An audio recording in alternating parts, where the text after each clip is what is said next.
C'est bon, ça tourne, on est prêt. Tu vas nous parler de quoi? Pour mon premier épisode, je pensais éventuellement parler d'une des plus grandes théories de la communication. Ouais, bon.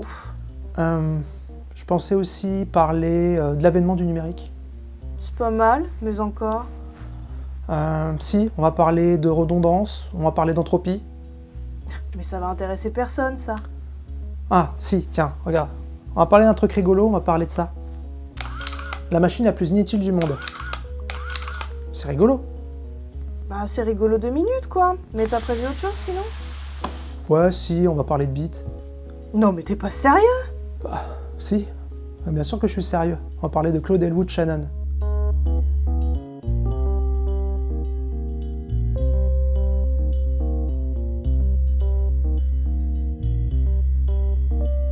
Quand on s'imagine la notion de communication, on pense généralement à l'idée d'un émetteur qui envoie un message à destination d'un récepteur. Puis ce récepteur peut devenir lui-même à son tour émetteur d'un nouveau message, et ainsi de suite jusqu'à créer une sorte de ping-pong verbal. Saviez-vous que certains éléments de cette vision de la communication sont assez récentes? Elles nous viennent du mathématicien Claude Shannon qui publia sa théorie mathématique de la communication en 1948. Le schéma de Shannon part du principe que la communication est linéaire. La source d'information produit un message, par exemple la parole au téléphone, l'émetteur qui transforme le message en signaux, le canal qui sert à transporter les signaux, le récepteur qui reconstitue le message à son destinataire. Durant la transmission, les signaux peuvent être perturbés par ce qu'on appelle le bruit, comme par exemple des interférences ou des parasites. Sa théorie fut publiée en 1948 sous forme d'un article, et en 1949, elle fut publiée en livre en collaboration avec Warren Weaver, qui vulgarisa et généralisa le modèle de Shannon à la communication humaine. This is an original edition of Shannon and Weaver's Mathematical Theory of Communication. I believe the word you're looking for is rad. Cette modélisation connaîtra un immense succès dans les sciences humaines et sociales, qui la réutilisèrent à toutes les sauces pour expliquer la communication humaine. Encore aujourd'hui, elle est souvent enseignée ainsi. Sauf que Shannon ne cessera de répéter que son modèle de communication n'est pas applicable à la communication humaine. Et il a raison. Pour vous expliquer ça, on va faire un petit retour historique. Claude Elwood Shannon est né le 30 avril 1916 dans le Michigan. Il étudie le génie électrique, l'électronique n'existe pas encore, et les mathématiques à l'université du Michigan où il obtient la double licence, puis il entre au MIT, la prestigieuse école d'ingénieurs américaine, en 1936. Il y fait un master et un doctorat, et c'est pendant cette période qu'il rencontre Norbert Wiener, un de ses professeurs. Petit aparté sur Wiener, car ce nom ne vous dit peut-être rien. Il est surtout connu comme le père de la cybernétique. Alors là, il n'est pas du tout question de robots du futur ou d'intelligence artificielle, mais de pilotage. En effet, en grec, cybernétique signifie pilote ou gouvernail. Shannon commence à travailler au Bell Telephone Laboratory en 1937, après sa première année au MIT. Et en 1938, il publie un mémoire qui gagnera le prix Alfred Nobel et qui est décrit par le psychologue Howard Hill Gardner comme possiblement le plus important et le plus célèbre mémoire de maîtrise du siècle. À partir de 1941, diplômé, Shannon sera engagé par le Bell Telephone Laboratory à plein temps. Il travaillera principalement sur 2 projets, nous sommes alors en pleine Seconde Guerre mondiale. Le premier projet avec Wiener, ils vont travailler ensemble sur le système anti-aircraft predictor. À l'époque, quand un canon anti-aérien souhaitait tirer sur un avion volant à grande vitesse, il fallait s'en remettre à la dextérité de ceux qui manipulaient le canon. Quand on tire sur un appareil en vol, il y a une latence entre le moment où l'on tire et le moment où on est censé toucher la cible, correspondant au temps que met le projectile à parcourir la distance. Il était donc très difficile d'atteindre des appareils volants à plusieurs kilomètres. Le principe de l'anti-aircraft predictor est de prédire la position future d'un appareil en fonction de ses positions antérieures. Quand un canon est informé de l'écart entre la trajectoire réelle et la trajectoire idéale de ses obus, il peut progressivement corriger ses tirs et finalement l'abattre. Ce principe de correction, appelé feedback, prend une portée universelle et devient la clé de voûte de la cybernétique. On commence à réfléchir à des machines dont les informations sur l'action en cours nourrissent en retour le système qui lui permet d'atteindre son but. Le deuxième projet de Shannon est de travailler sur les télécommunications, notamment transatlantiques. À l'époque, quand on envoyait un message, par exemple par téléphone, notre voix était transformée en impulsion électrique. L'impulsion électrique était ensuite retransformée en son via un autre appareil lorsqu'elle arrivait au destinataire. En route, l'information perdait en qualité à cause des bruits, parasites, grésillements sur la ligne. Plus un destinataire se trouvait loin, plus il y avait de bruit sur la ligne. la solution que l'on employait pour pouvoir améliorer la réception était de booster le signal, ce qui avait aussi comme défaut d'augmenter aussi la quantité de bruit. Le travail de Shannon était donc d'améliorer ça. Et c'est ce qu'il fit. Soumis au secret défense, Shannon ne put publier au grand public qu'en 1948 sa fameuse théorie mathématique de la communication, avec le fameux schéma dont je vous parlais plus tôt. Shannon va donc réinventer totalement la manière de penser les télécommunications. Il imagine l'information en des termes mathématiques et statistiques. L'information devient une mesure scientifique. Et là, vous devez vous dire, mesurer l'information, comment c'est possible ? En fait, il faut se sortir tout de suite une chose de la tête si vous pensez l'information en des termes scientifiques, c'est la notion de signification. Shannon ne va pas du tout s'intéresser au sens des messages ni à leur sémantique, mais plutôt à leurs caractéristiques physiques observables. Je vous donne un exemple. Imaginez que je vous envoie un message vous donnant un rendez-vous un jour de la semaine précis, mais que durant le voyage, le message se détériore et vous ne pouvez lire qu'une lettre de ce fameux jour. Si la lettre est levée, il est très facile pour vous de trouver le jour en question. Oui, c'est le vendredi. Par contre, si la lettre est un I, là, c'est tout de suite plus dur. Tous les jours de la semaine comprennent la lettre I. Pour Shannon, chaque information est donc une probabilité. Il se pose alors la question: si l'information est une probabilité, quelle est la plus simple des probabilités ? Pile ou face ? Oui ou non ? Blanc ou noir ? Ouvert ou fermé ? 1 ou 0 ?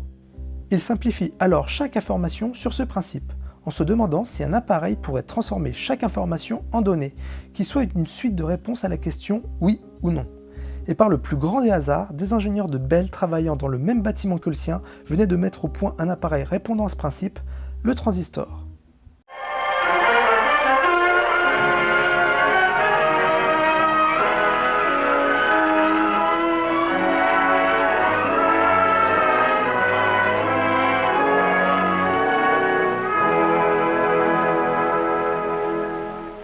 Un transistor est un composant électronique inventé par John Bardeen, William Shockley et Walter Brattain, qui recevront d'ailleurs pour cette invention le prix Nobel de physique en 1956. Dans l'application de la théorie de Shannon, le transistor fait office d'interrupteur. Il met en place un choix qui répond à la question oui ou non. Si la réponse est oui, l'interrupteur est enclenché. Si la réponse est non, l'interrupteur ne l'est pas.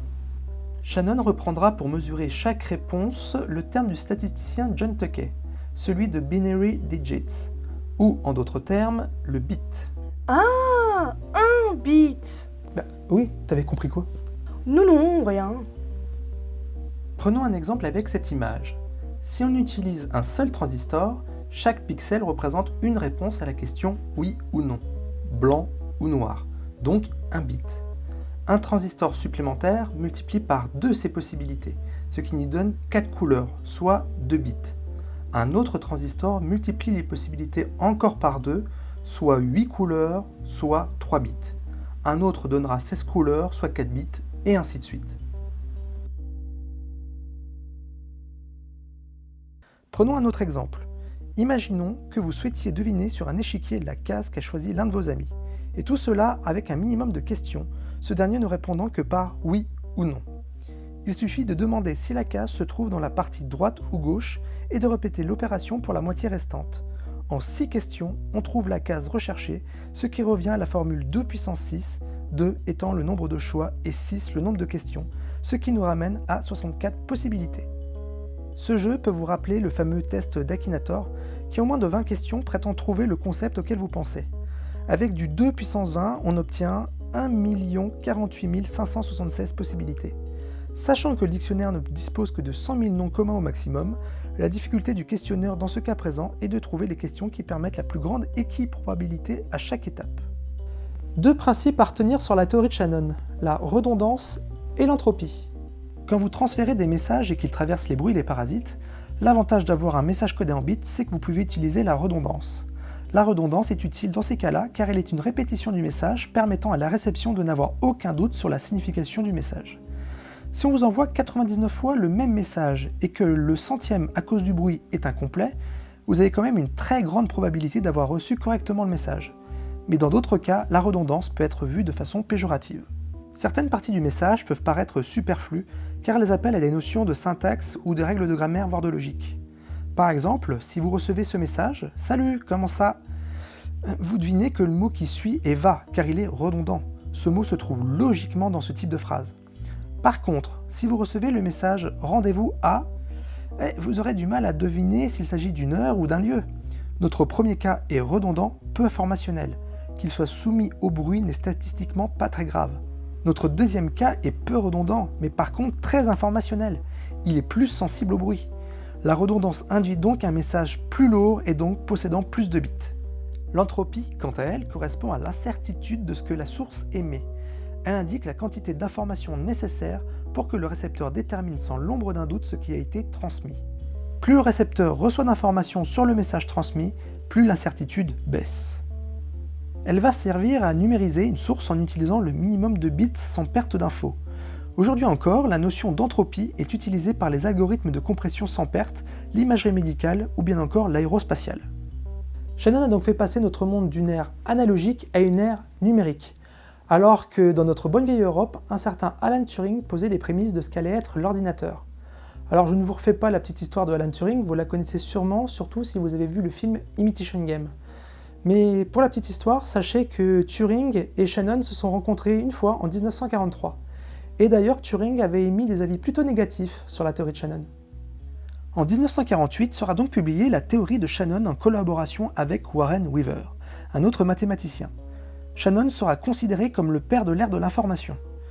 On avait demandé à Weaver de vulgariser pour le grand public la théorie de Shannon, qui employait alors un raccourci en simplifiant le terme de communication télégraphique tel que l'entendait Shannon à la communication universelle, y compris la communication humaine. Pendant plus de 10 ans, beaucoup de disciplines, de chercheurs reprirent la théorie de Shannon pour la faire rentrer dans leur matière, notamment dans les sciences humaines. Encore aujourd'hui, il n'est pas rare d'étudier dès le premier cours le schéma de Shannon, sans les nuances que je m'apprête à évoquer. Car quand Shannon utilise le mot communication, il utilise le sens issu du XVIIIe siècle, à savoir celui de transmission. Sa théorie est avant tout une théorie de transmission des signaux et ne peut en aucun cas retranscrire la complexité de la communication humaine. De plus, ce modèle est mathématique et télégraphique. Il a été étudié pour une compréhension des télécommunications et pour établir l'information des termes purement statistiques. Dans ce modèle, il manque toutes les subtilités de la communication humaine, comme la communication non verbale, l'intonation de la voix, le contexte, voire même l'effet de rétroaction. Il faudra attendre les années 50 pour qu'un nouveau groupe de chercheurs issus des sciences humaines forme un collège invisible et commence à s'intéresser à ces questions de communication humaine sous un nouvel angle. Mais le mal avait déjà été fait, et même avec le désaccord de Shannon à l'idée de réduire sa théorie à expliquer toutes les communications, encore aujourd'hui, on étudie ce modèle comme une vérité universelle dans certains cours. Je vous parlais en introduction de la machine la plus inutile du monde. On raconte que Shannon ne manquait pas d'humour et se promenait dans les locaux de Bell en jonglant sur un monocycle. Pour s'amuser, il a même créé une machine à jongler, un bâton sauteur motorisé, une trompette lance-flammes. Il a créé d'autres inventions plus utiles, comme la première machine à jouer aux échecs, ou bien une souris mécanique qui apprenait de ses expériences dans un labyrinthe. Et un jour, un de ses étudiants, Marvin Minsky, un des grands chercheurs dans le domaine de l'intelligence artificielle, lui souffla l'idée d'une machine dont la seule fonction serait de s'éteindre elle-même. Shannon y voyait un joli pied de nez philosophique et construisit la machine. L'auteur Arthur C. Clarke dira d'ailleurs en voyant la machine posée sur le bureau de Shannon qu'il y a quelque chose d'indiciblement sinistre dans une machine qui ne fait rien, absolument rien d'autre que s'éteindre elle-même. Shannon mourut en 2001 de la maladie d'Alzheimer en laissant derrière énormément d'avancées dans le domaine de l'information et de l'informatique. Il fut le premier à recevoir le prix de Kyoto en 1985, un prix qui récompense ceux qui ont apporté une contribution remarquable aux avancées de la science et de la civilisation mondiale. J'espère que cet épisode vous aura plu. Je tiens à préciser que j'aurais pu aller plus en profondeur sur l'aspect mathématique de la théorie de Shannon, mais c'était pas franchement l'objet de l'épisode. C'est surtout que t'es nul en maths. Je voulais surtout nuancer l'importance que l'on donne à Shannon dans les sciences humaines, mais aussi rappeler son rôle dans les sciences informatiques. Mais si vous voulez aller plus loin, je vous conseille le livre de Emmanuel Dion, Invitation à la théorie de l'information, qui traite plus en profondeur des théories de Shannon. Si vous voulez creuser un petit peu plus le sujet, sachez qu'il y a aussi le blog de signification, où je reviens plus en détail sur certains aspects que je n'ai pas pu aborder ici. Il vous suffit de cliquer ici.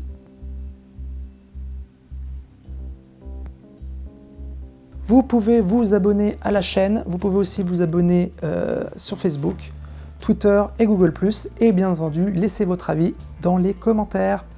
À la prochaine.